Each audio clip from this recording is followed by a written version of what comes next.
Hey Pip, this is Coach Bill. I just knew you would be here today.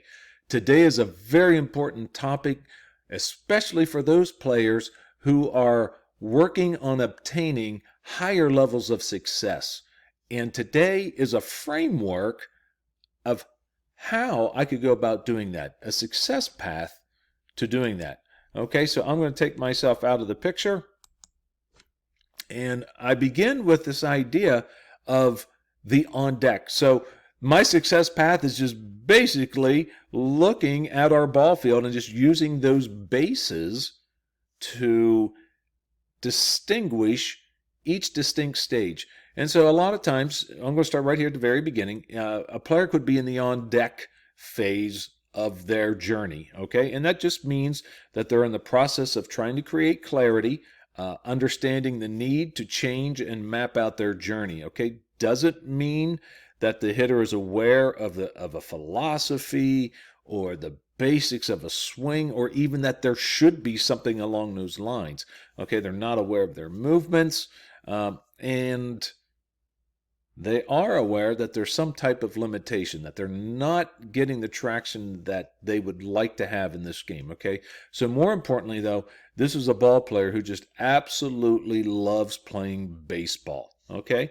And a player in this stage, they could be any player, a player new to hitting or an experienced player looking to understand a little bit at a deeper level of what's going on with their hitting, okay? And this is a time to make sure that you have equipment necessary to train efficiently. So great time in this on-deck circle. And I'm just skipping ahead a little bit, and I'll come back here.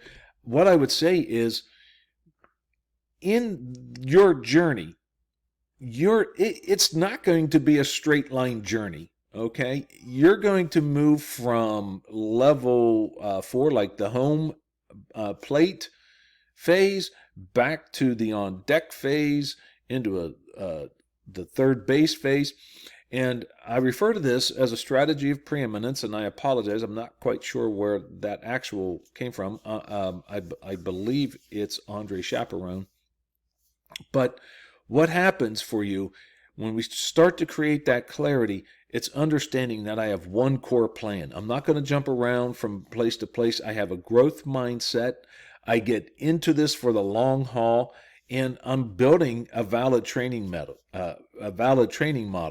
So my focus is on achieving measurable goals, not some vagueness. So I want to be very precise on what I'm doing. And so when I do this, what I'm always doing is I'm continually measuring and looking to improve. I'm going to tweak and test. I get my results. I get my feedback. I'm going to daily journal. All of this goes on. And so as you can see here on the picture here, this sits on a board in front of us every day with my hitters. Okay, so this is what we're always looking to do, and I give this to you as well. Okay, so we have that. Let me get back to where we are in our success path. So we went to our on deck. All right, and once again, let me get out of here. So I just wanted to come back to that phase. And then first base, this is a player in this stage is engaged in intent, in body movements, in timing, understanding that perfect timing is the goal. This is everything that we just did in our 30-day swing school level 1 training, right? It is training the 7 functional skills of a physical swing. So if you want to, you can go back here into the library of videos. You can pull out, that is a complete video list. There's maybe 35 different 35 different videos within that. You don't need to go through them all, but there's 30 some days. And then there's a separate drills section, which is the functional skills drill section, right? So this player is introduced and is employing the use of the mnemonic, the right now technique on every pitch. It is the basis of our foundation. It is the instrumental skill that needs to be instituted. And probably at this point in time, uh, a lot of the questions that the player has, they start to center around feel and swing movement. Okay, so not so much that you would ask, "Hey, did I do that right?" But I would turn that back on my player and I would say, "You tell me. How did that feel? What were the results?" Right? And we don't want to give up so quick that if it didn't happen in the first swing, because of the butterfly effect, once we change one thing, we change everything. So give it its due time. And a guided discovery approach is called for here. Okay. The player at second base, this would be our swing school level 2 hitting. These are the concepts that the hitter is very clear in understanding that there's a velocity difference on home plate. It's understanding the speed differential in the strike zone.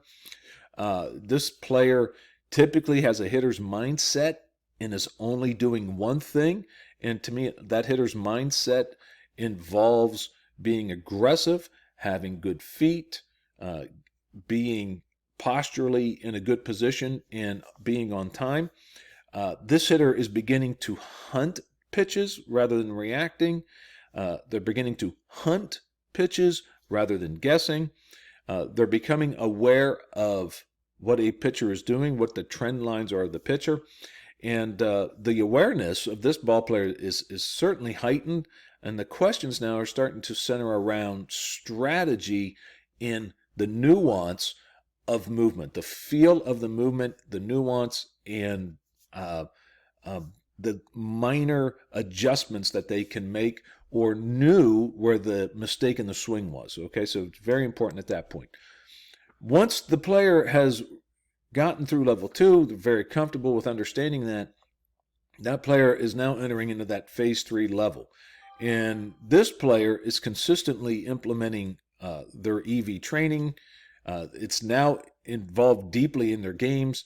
They're working on game speeds, recognizing pitch shapes, locations, hunting, flushing, and the awareness, again, of their swing.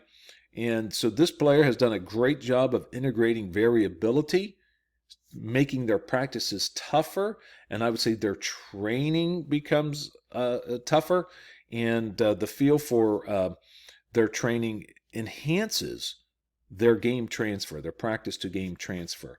And then finally, that final phase of a player's journey is the home plate. This is where the player is marrying movement and awareness, right? That player is working on optimizing attractors.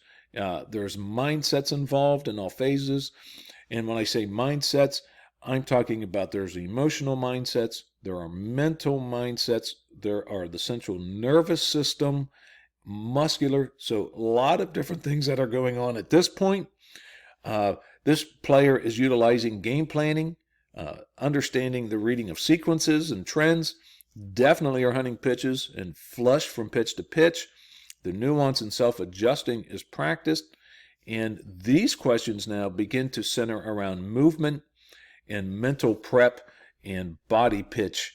The body pitch timing becomes quite innate at this moment. So just want you to be aware. This is how we set up our arching framework. And so that you can see within the framework, Swing School Level 1, although there was a bit to do in that series of videos, that's a very minor piece. And that understanding is, hey, I have to have my swing. I'm trying to work to have an efficient swing, to be 100% efficient within my swing. And now what I'm going to try to work on at level 2 is to put that all together to be 100% efficient with 100% on time. Okay, so, and then we're moving into that, what would be third base, right? Understanding, creating game plans and such. And then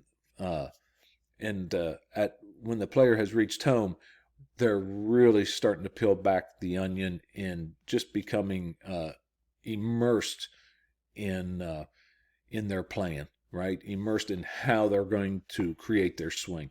And it's a fun time, right? So I just wanted to let you understand that. See where you're at along that pathway. Just drop in the comments section where you are, what you would like to see. Am I missing anything within that framework? Things that you would like to see that are tailor-made for you? Go ahead, please just put those in there. If you think this is important, please pass that along. And we'll link back into the Swing School playlist. I'll have that in there. And hey, I hope this helps. Obviously, it's going to let you see where I'm coming from, the phases that I'm coming from when we're looking at our work here. Okay, so stay in tune, keep coming back, more stuff to be added on, and so we'll go from there. All right. Hey, I think we have a good piece coming up next, so be on the lookout for that. Okay. All right. Everybody, take care. Have a good day. I shall see you right back here.